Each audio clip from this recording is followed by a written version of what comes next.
Dans cette vidéo de cours sur les espaces mémoire adressables, on va essayer de répondre à la question à combien d'éléments mémoire le processeur peut-il s'adresser? Parce qu'on a vu que le processeur, il pouvait lire et écrire des informations qui sont stockées dans la mémoire, et on a vu que dans la mémoire, on pouvait stocker des entiers d'une certaine manière, des réels d'une autre manière, des caractères d'une autre manière. Donc il est important de comprendre comment le processeur va pouvoir lire dans cet espace mémoire adressable. Combien de cases il va pouvoir lire, combien de cases pourra s'adresser, et comment on fait pour calculer la capacité mémoire de ce composant-là. Donc, dans cette partie, on va essayer de répondre à cette question. Je vais l'encadrer. C'est la question à laquelle on doit être capable de répondre à la lecture de cette vidéo. Sinon, c'est qu'on n'a rien compris à ce que j'ai raconté. En d'autres termes, on souhaite définir la capacité adressable du processeur. Les éléments mémoire que voit le processeur sont accessibles grâce à leurs adresses. C'est ce qu'on a vu. Il y a plusieurs bus d'adresse, bus de données, bus de contrôle. Donc le processeur, il va donner une adresse qui va correspondre à la case mémoire dans laquelle il va lire ou écrire l'information. Un processeur ne peut s'adresser qu'à un nombre limité de cases mémoire. D'accord ? Il y a bien sûr un nombre limité, il n'y a pas une infinité de cases mémoire pour un composant. Et ces cases-là, il peut y accéder soit en lecture, soit en écriture. On a vu ça aussi avec les types select, on peut lire ou écrire l'information dans une case, mais on ne peut pas faire les deux en même temps. Ce nombre correspond au nombre d'adresses pouvant circuler sur le bus d'adresse. Donc ça va être lié au nombre de fils qui relient le processeur au composant mémoire, le nombre de fils d'adresse.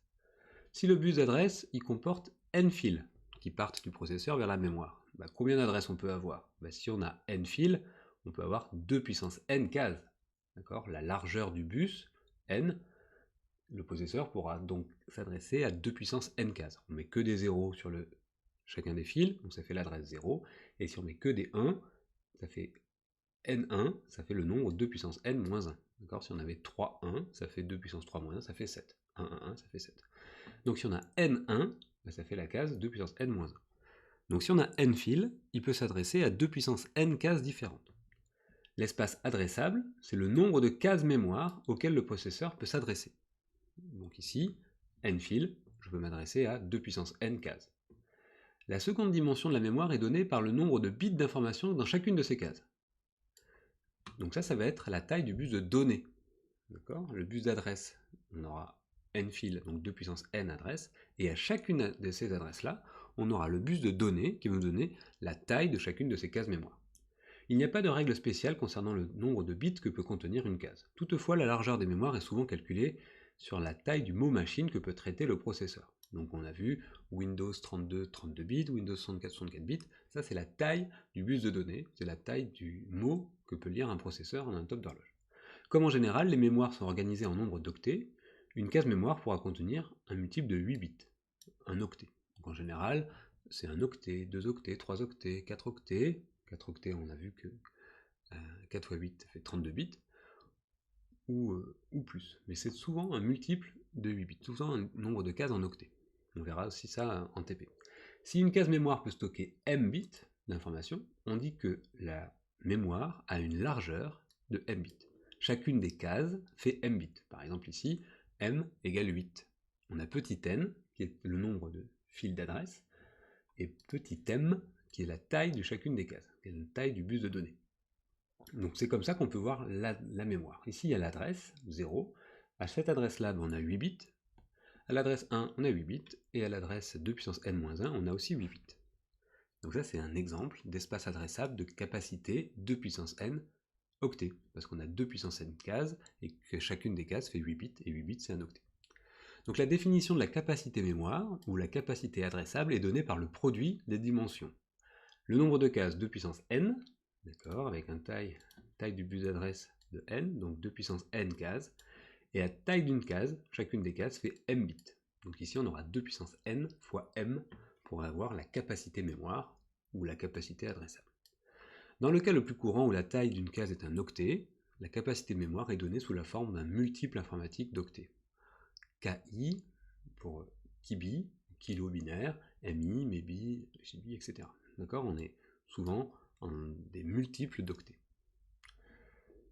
Ok, donc ça j'espère que vous avez capté, hein. On a le bus d'adresse qui va nous donner le nombre de cases et le bus de données qui va nous donner la taille de chacune des cases.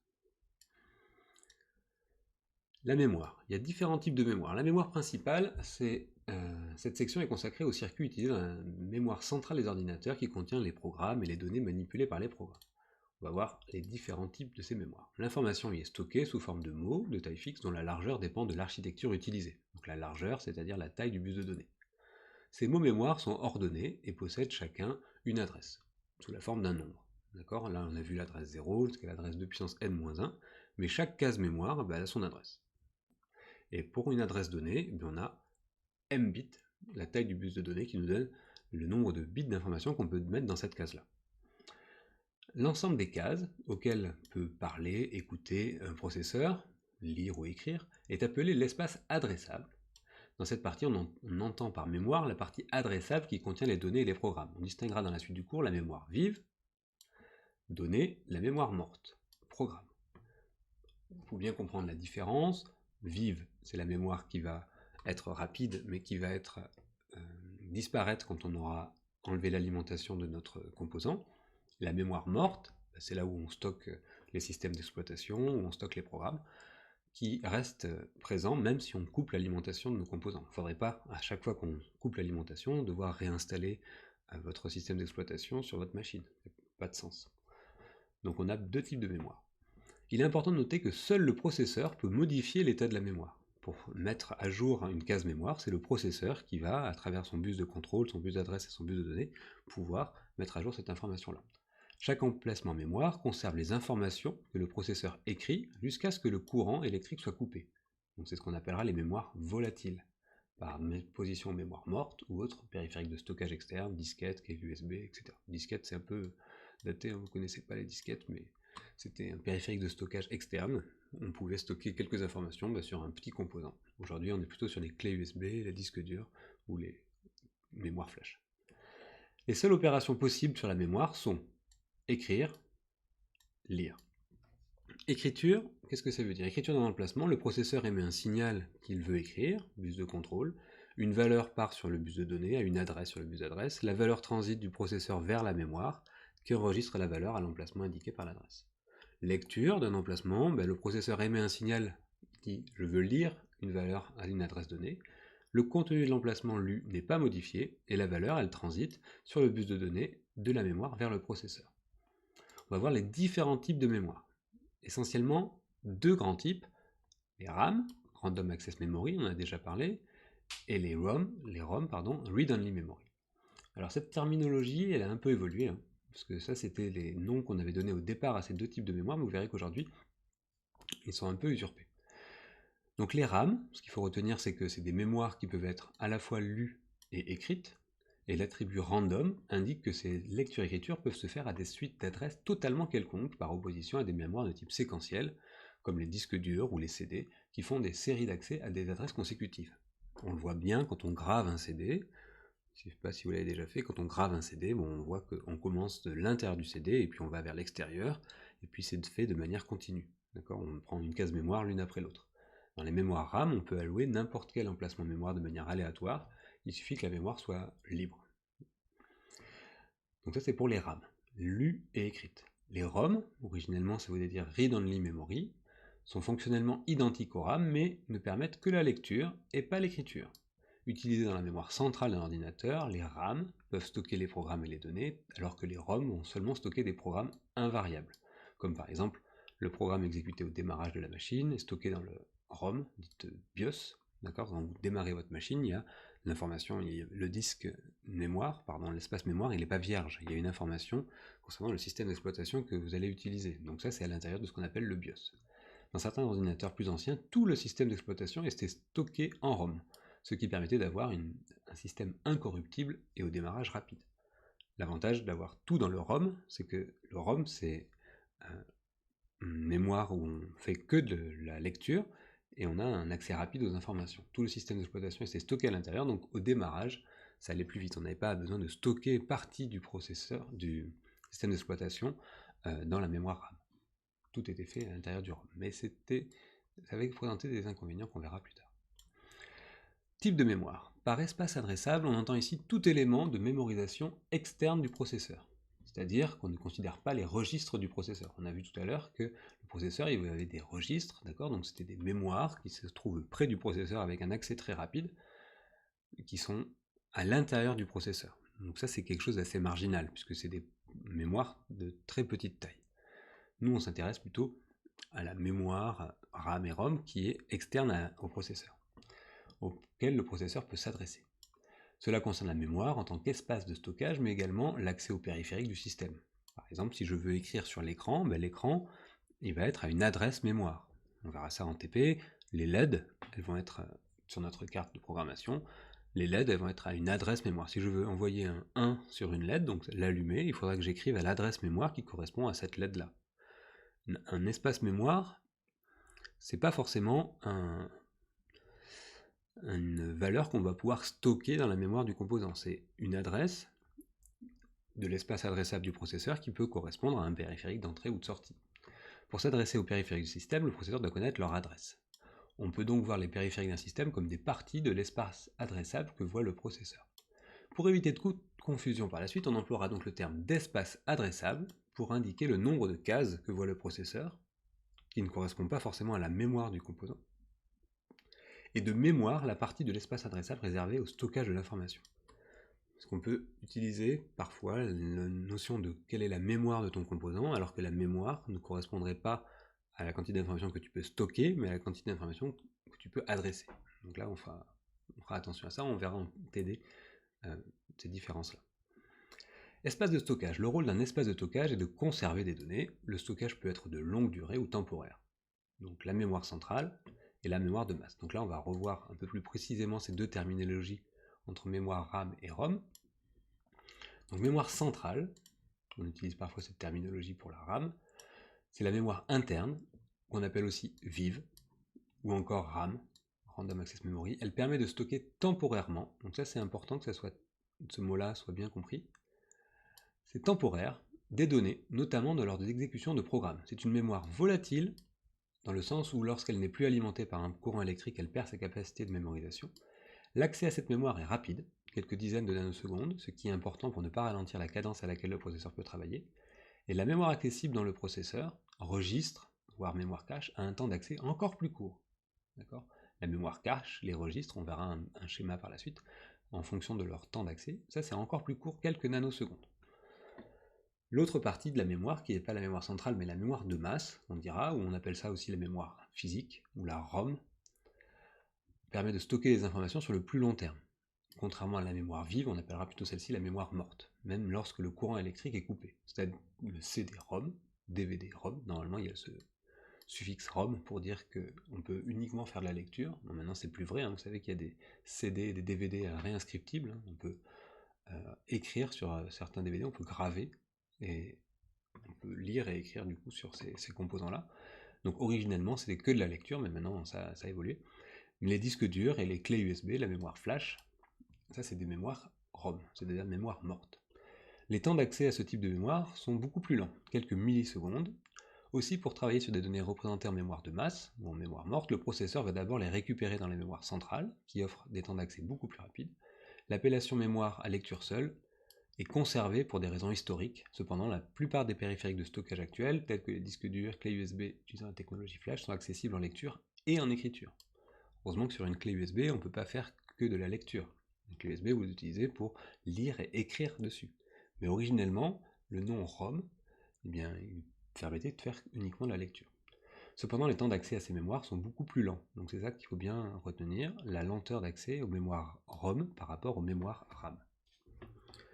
Les périphériques. On a bientôt terminé. Les périphériques ne représentent pas un espace de stockage à proprement parler. D'accord ? Un écran, un clavier, on ne peut pas stocker d'informations sur un clavier ou sur un écran. Cependant, pour envoyer un signal à un actionneur, récupérer une donnée d'un capteur, allumer une LED, le processeur doit envoyer des données aux différents périphériques d'un système.